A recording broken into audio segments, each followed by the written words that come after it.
Hello everyone and welcome to a new video. My name is Jordan. Today is going to be my 48-hour Bookopoly-thon reading vlog. So this is a readathon hosted by Becca and the Books. It's a readathon based on her TBR game Bookopoly, and I really enjoy watching those TBR videos every month. I'm super excited to participate in this readathon as best as I possibly can. It's a completely live readathon for 48 hours. She's going to have different people hosting, and I think there will be 4 segments of roll drops. We've already got the first 2, so that means there's 6 more to come. It's been a long day. I've been at work all day, so I can't do math right now, but I think there's a total of 8 roll drops every 12 hours, but we already got the first 2 in the announcement video. Whatever. All of that to say, the first 2 prompts are a book under 300 pages, a short book, or gods. I know for a fact I am not going to get through all of the prompts because I cannot possibly read 8 books in 48 hours. I will be lucky if I get 2, 3. Honestly, I'd be lucky if I even got 1 done. My first book is going to be the book that I was already reading this week. I'm hoping to finish it maybe tonight. We'll see if I get exhausted really soon. But that book is Heir of Fire by Sarah J. Maas. And I believe this one will count for the gods prompts. The live shows have already started, and someone asked if Crown of Midnight counted, and Becca said yes. So I'm gonna count this one because it's in the same series. I am currently on page 276, chapter 34. So I have about half of the book left. I think this is what I have left to read. I'm hoping to get at least a decent chunk of that done tonight during Becca's reading sprints, and I'm not sure whose live show is after Becca's. I'm gonna do my best. It is currently only 7 o'clock in the United States, but this is based on GMT, BST, whatever British time zone is. I'm gonna get back to the live show, and I will talk to you when I have an update on my book. Or, well, I mean, I guess I could tell you what Heir of Fire is about. I'm sure most of you know what the Throne of Glass series is about. This is the 3rd book in the Throne of Glass series by Sarah J. Maas. The first book follows our main character, Selena Sardathian, a notorious assassin who, a couple years prior to the events of the first book, was captured and sent to this slave mining camp. One day, the Crown Prince shows up and takes her back to the capital, where she competes to become the king's champion, aka the king's assassin. And while she's at the castle, there is this evil happening, murders, things of that nature. So she has to, 1, win the competition to keep her freedom, but also figure out what is happening in the castle to make sure she stays alive. This is the point in the series where things really start shifting, and so far I'm intrigued. I guess I've read half of the book. There's a lot of new characters that we've been introduced to, which I'm intrigued to see where those stories go. Yeah, because there's such a big shift in the events from Crown of Midnight to Heir of Fire. I'm not 100% sure how I'm feeling about this one. It's not my favorite so far, I would say, but I'm still interested to see where it goes and how it sets up the rest of the series. I will tell you more once I get a little bit more done. Hello. So it is now the next morning. The readathon has been going on for 15, 16 hours at this point. I'm not sure. I think it's 9 o'clock. I did not finish Heir of Fire last night, which was a very large goal. I knew I wasn't going to finish it last night. I've read a little bit this morning. I have a little more than 100 pages left, so I've made good progress, I think. But as of now, the second 2 roll drops, or the 3rd and 4th second 2 roll drops have dropped. Those are read an ebook and a book with a color in the title. So I don't know that I'm going to do the color in the title one. However, I do have an ebook of Heir of Fire, which I've been reading from this morning a little bit. So that prompt is fulfilled. I can finish this off an ebook. I can swap back and forth, whichever I want to do. So I think I have 8 to 10 hours until the next prompts. So if I finish this, which I don't know that I will, but it's only 100 pages, so if I read instead of doing other things, I can finish this.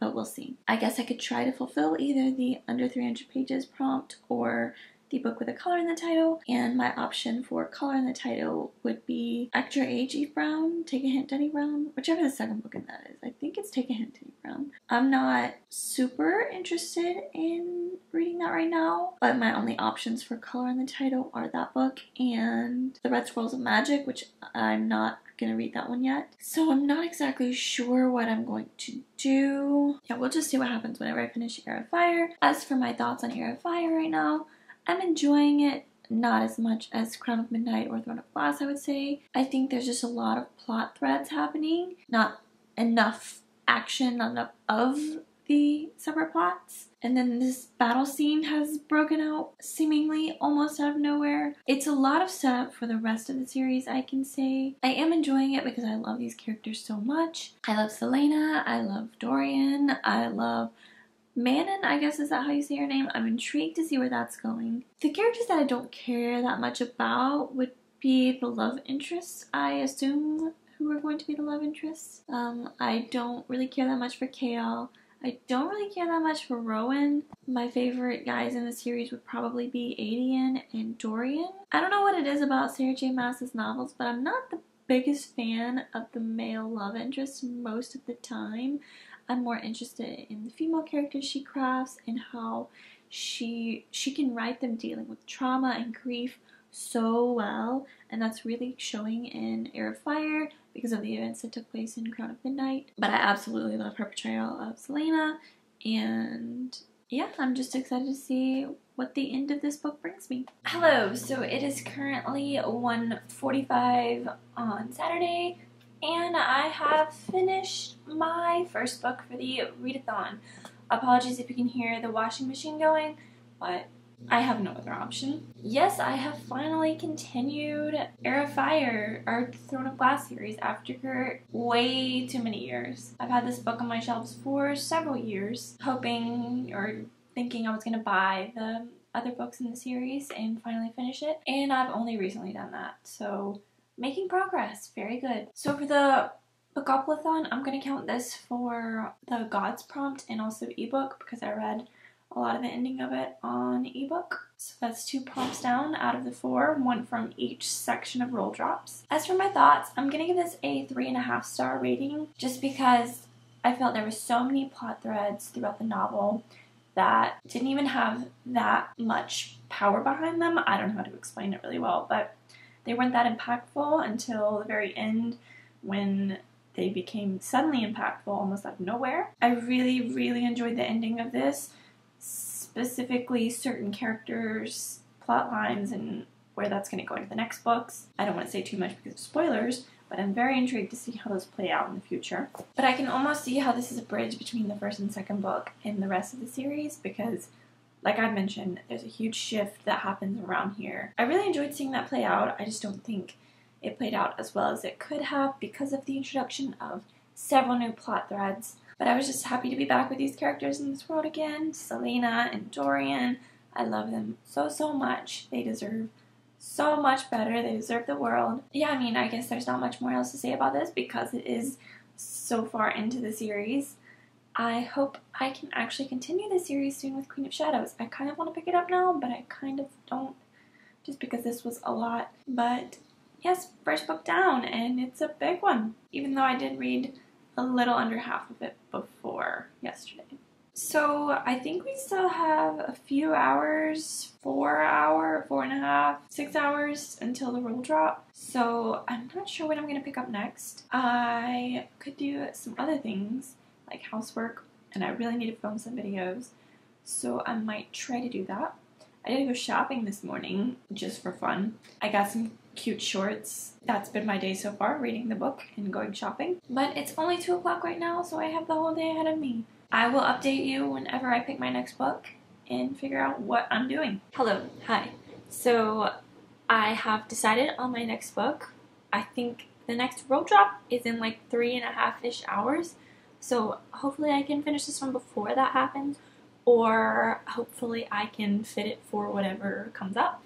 But that is The Mysterious Affair at Styles by Agatha Christie. This book would count for the short book prompt because it's like 210 pages. This is the first book that Agatha Christie ever published, I think, from what I've seen. It is the first book in the Hercule Poirot mystery series. I think I'm saying that correctly. I could honestly not be saying it correctly. That's also a possibility. And I'm about 26 pages in right now, so I don't really have much to say about this. The plot is, you know, your typical mystery plot, your typical Agatha Christie. Someone has been poisoned, someone has been murdered, and Poirot has to figure out who. So far, I'm very confused because there are a lot of characters, and the narrator refers to them by their first name sometimes, but also by their last name. So I think that's the case. I am quite confused. There's a lot of characters, which is typical for a mystery like this. I'm quite confused. It took a second to get into the writing because this is written in like 1920. So I'm working on it. We're chugging through. I'm just here for the mystery aspect, really. Yeah, I'm gonna go try and make some progress on this, and I will see you later with an update.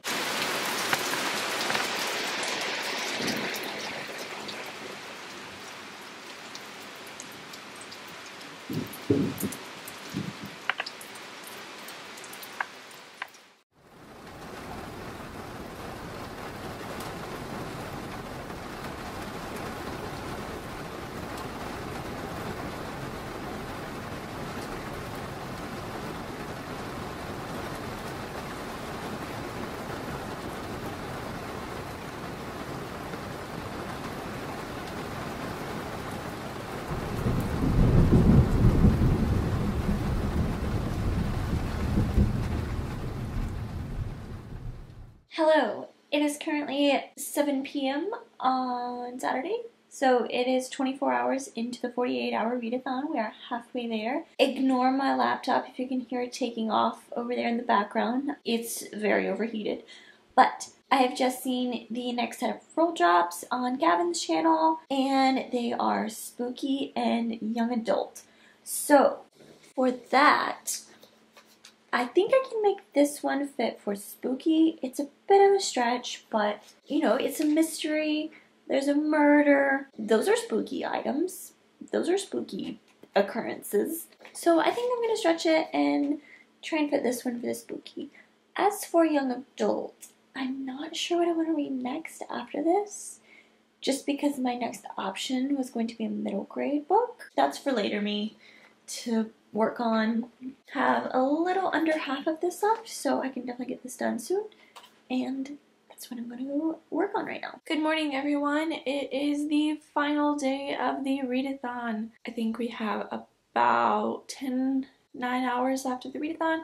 It is 10 o'clock in the morning on Sunday Eastern time, and so the next two roll drops, or the final two roll drops, have been posted, and they are Water on the Cover and Feed Scroll, which that one. So I've already done my feed scroll this morning. I woke up, I watched the roll drops while I was still in bed, and then I wanted to see what my book would be. So I scrolled through Goodreads, and the book is Nevermore: The Trials of Morgan Crow by Jessica Townsend, which honestly I'm really excited about. It's perfect for the readathon. It is a little bit of a chunky middle grade book. Honestly, it's like 460 pages, I think. I think I can make a decent chunk in this today. I've read the first chapter so far, and I'm really enjoying it. I don't know why I've put it off so long. I guess I didn't really know what the synopsis was, but I just knew it was a beloved book, so I bought it on ebook when it was on sale one day. But now that I've read the first chapter, I'm really intrigued. I can give you a very, very basic summary.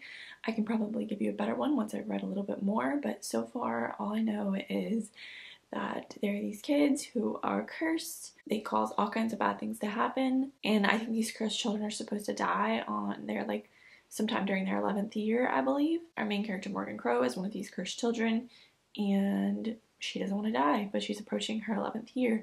So something happens, she escapes, she ends up in this secret town, Nevermore, full of magic, where she has to complete these trials. I love a good book that has the trials trope in it, so I'm super intrigued to see where that goes. The whole cursed child thing is very interesting to me as well. But yeah, I'm hoping to get at least a decent chunk of that read today. Like I said, I have 10 hours. There are some other things I need to do around the house. It seems like a quick read so far. So yeah, I will read some more and let you know my thoughts later. So I'm realizing now that I never actually told you that I finished The Mysterious Affair at Styles last night by Agatha Christie. I finished this around like 9-10 o'clock. I was exhausted.